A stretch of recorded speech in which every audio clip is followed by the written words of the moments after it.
Y ese aparato mide la impedancia de ciertos segmentos corporales. Es un aparatico que solo vale como 15 millones de pesos. Te paras ahí, envía ondas de presión acústica y él choca contra tus tejidos. Cada tejido tiene una impedancia determinada, que es la resistencia al paso de esa onda. Y te hace un mapeo de cuánta masa magra tienes, cuánta grasa abdominal tienes, bueno, eso sí es desafortunado, cuánta masa ósea, y hace un diagnóstico nutricional mucho más exacto, porque determinar la masa visceral es muy complejo. El agua libre, ¿sí? Ese es un aparato. Se hace en sitios de investigación, allí en la Javeriana lo estamos haciendo para determinar, por ejemplo, en deportistas de alto rendimiento, se puede hacer. Pero sería mucho más específico hacerlo. Existe otro que es la densitometría, que eso sí es determinar la densidad ósea para diferenciar masa ósea, masa magra y agua libre. No son útiles por lo costosos y los aparatos son complejos, pero en casos especiales debería medirse.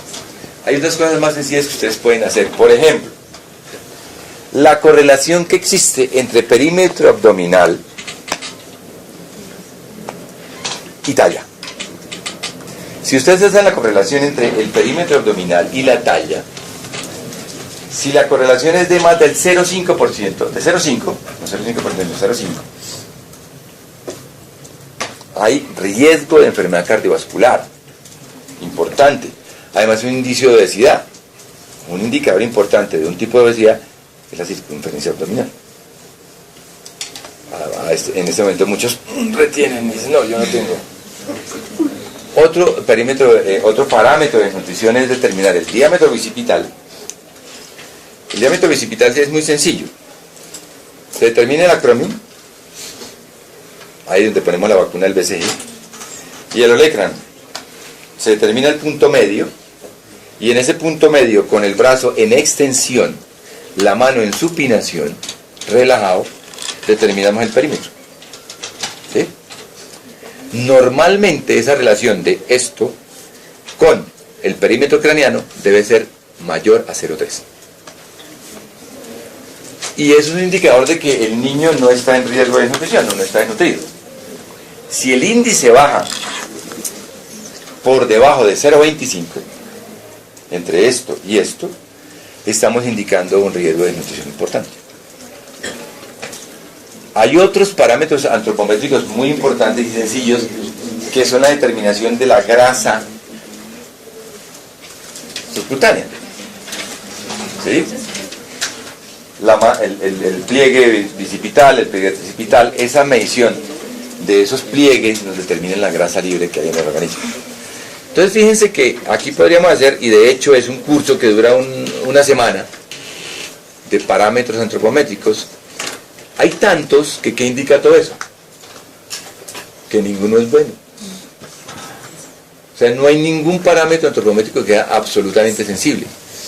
Nos hemos ayudado a lo largo de ya casi 25 años de parámetros que tienen algún grado de especificidad y sensibilidad, que son talla, peso, perímetro craneano. Ustedes no tienen que hacer más nada. De pronto un perimétrico para aquí, el bicipital no más. Pero tengan en cuenta que también hay que medir el abdomen. En el niño deshidratado, el pliegue, los pliegues Obvio que bicipitales todos disminuyen. Yo estoy hablando de niños eutróficos que van a la consulta de crecimiento y desarrollo. Eso es obvio, y el momento menos indicado para establecer esos parámetros en niños en shock. Pero por supuesto que varía. Incluso uno de los signos de deshidratación en el niño grave es eso, o el signo del pliegue abdominal. Eso es importante tenerlo en cuenta. Existen otra serie de parámetros muy importantes que ustedes deben tener en cuenta y medir de vez en cuando. Es la proporcionalidad de los segmentos corporales. O sea, no es lo mismo que una persona mida 1,70, ¿sí?, a una persona que mide 1,70 pero los brazos le llegan a las rodillas. O que la mitad del cuerpo está, es decir, que haya desproporción en los segmentos. Siempre va a haber una correlación, una armonía entre la envergadura, que es la determinación de los dos en esa posición de los, ¿cómo se llama este dedo? No, el corazón. Bueno, el tercer dedo, con relación a la talla, debe una proporcionalidad más o menos 1 a 1. Cuando hay una desproporción, ya uno empieza a hablar de esos síndromes genéticos raros. O cuando el segmento inferior, ¿cómo se comporta con respecto al segmento inferior? ¿Cuál es mayor?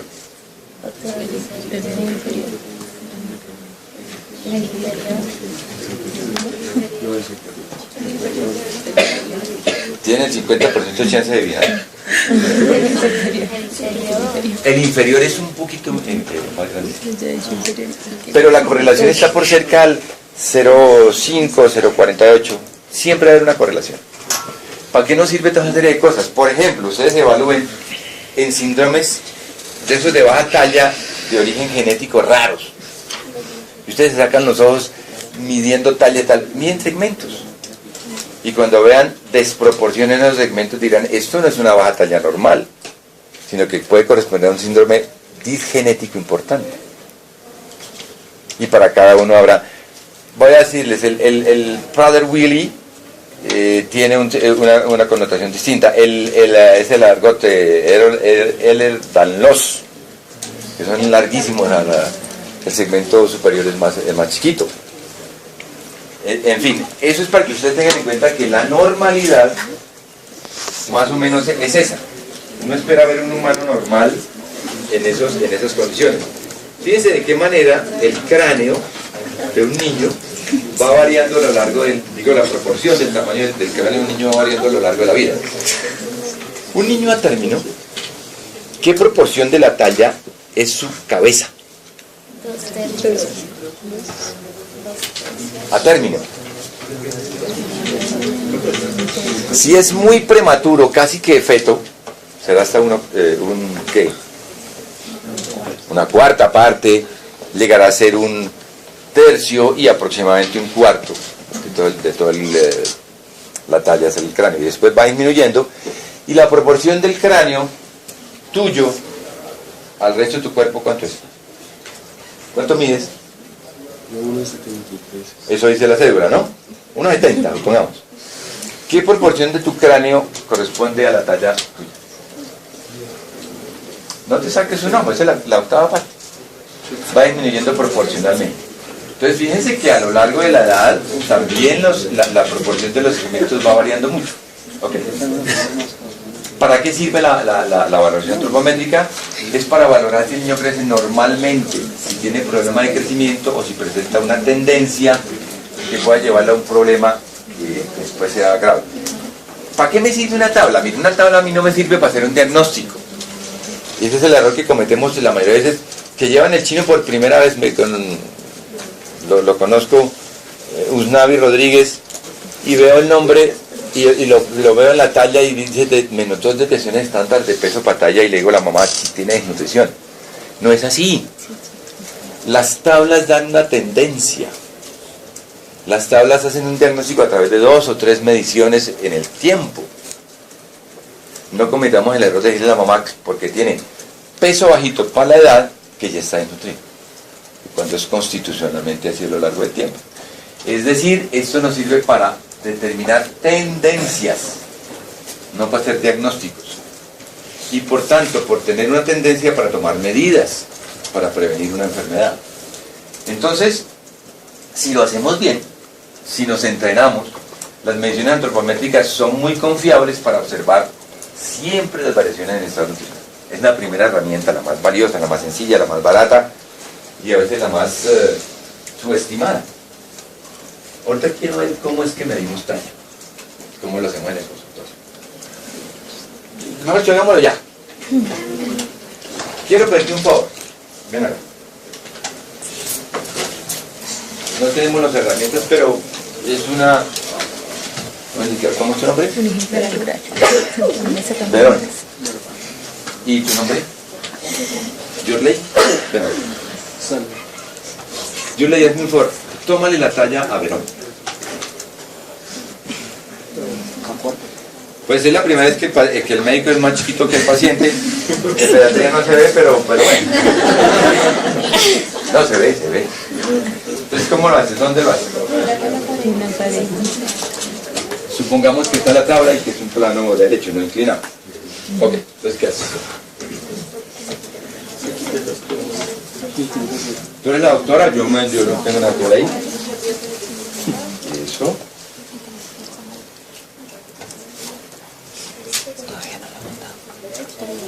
¿Necesitas un asiento? No, quiero decir algo.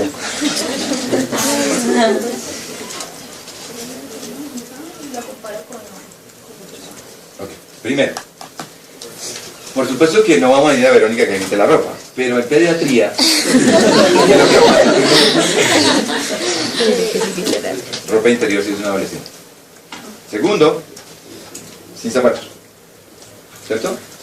Una cosa muy importante, sine qua non, al determinar la talla, es que uno esté por encima del nivel del paciente. Por eso te decía, ¿quieres un asiento? Por muy incómodo que suene, toca.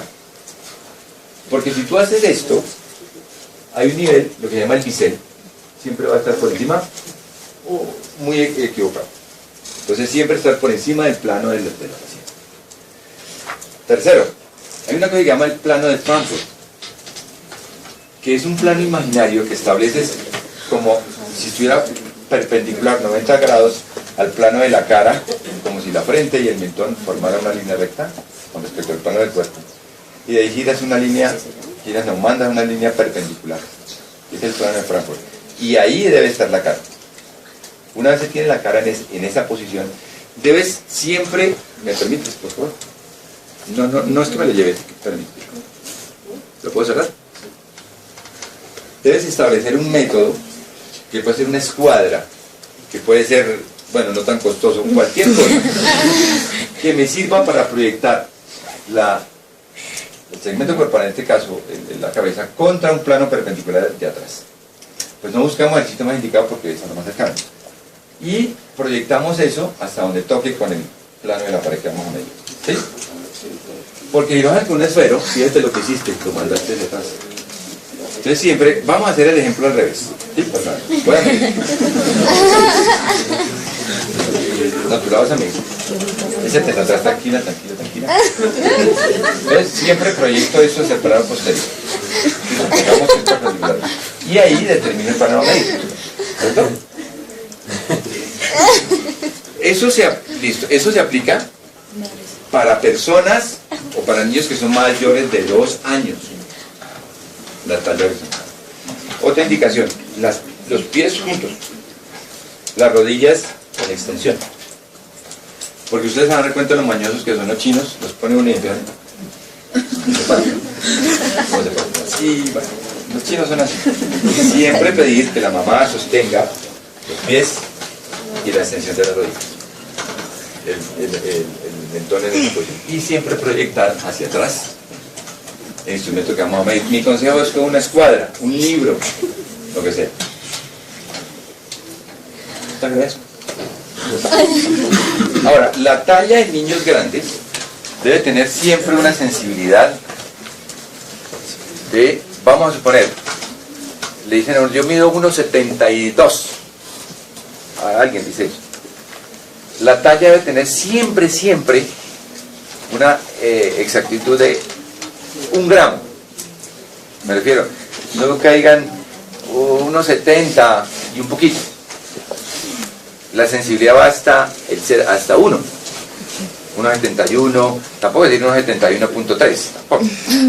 Pero siempre vayan hasta esa cifra significativa. ¿Sí? Ahora, ¿cómo mido la talla en un niño menor de 2 años?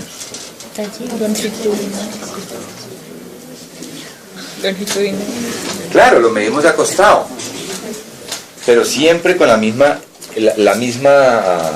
parámetros.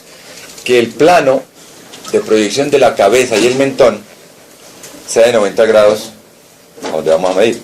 Existen unas cosas que llaman tallímetros. Entonces la cabeza se fija en esa posición, de acuerdo al plano de Frankfurt, en la parte superior del tallímetro, y la parte variable se fija en los pies. Se le dice a la mamá que mantenga la pierna en extensión Y los tipos de obesidad es la circunferencia abdominal. En este momento muchos retienen y dicen, no, yo no tengo. Otro parámetro de nutrición es determinar el diámetro bicipital. El diámetro bicipital es muy sencillo. Se determina el acromion, ahí donde ponemos la vacuna del BCG, y el olecran. Se determina el punto medio, y en ese punto medio, con el brazo en extensión, la mano en supinación, relajado, determinamos el perímetro. ¿Sí? Normalmente esa relación de esto con el perímetro craneano debe ser mayor a 0,3. Y eso es un indicador de que el niño no está en riesgo de desnutrición, no está desnutrido. Si el índice baja por debajo de 0,25, entre esto y esto, estamos indicando un riesgo de desnutrición importante. Hay otros parámetros antropométricos muy importantes y sencillos, que son la determinación de la grasa. Determinar la masa visceral es muy complejo. El agua libre. ¿Sí? Ese es un aparato. Se hace en sitios de investigación. Allí en la Javeriana lo estamos haciendo para determinar, por ejemplo, en deportistas de alto rendimiento. Se puede hacer. Pero sería mucho más específico hacerlo. Existe otro que es la densitometría, que eso sí es determinar la densidad ósea para diferenciar masa ósea, masa magra y agua libre. No son útiles por lo costosos y los aparatos son complejos, pero en casos especiales debería medirse. Hay otras cosas más sencillas que ustedes pueden hacer. Por ejemplo, la correlación que existe entre perímetro abdominal y talla. Si ustedes hacen la correlación entre el perímetro abdominal y la talla, si la correlación es de más del 0,5%, de 0,5, no 0,5%, de 0,5, hay riesgo de enfermedad cardiovascular importante. Además, un indicio de obesidad, un indicador importante de. Y ese aparato mide la impedancia de ciertos segmentos corporales. Es un aparatico que solo vale como 15 millones de pesos. Te paras ahí. Envía ondas de presión acústica y él choca contra tus tejidos. Cada tejido tiene una impedancia determinada, que es la resistencia al paso de esa onda. Y te hace un mapeo de cuánta masa magra tienes, cuánta grasa abdominal tienes, bueno, eso sí es desafortunado, cuánta masa ósea, y hace un diagnóstico nutricional mucho más exacto. Porque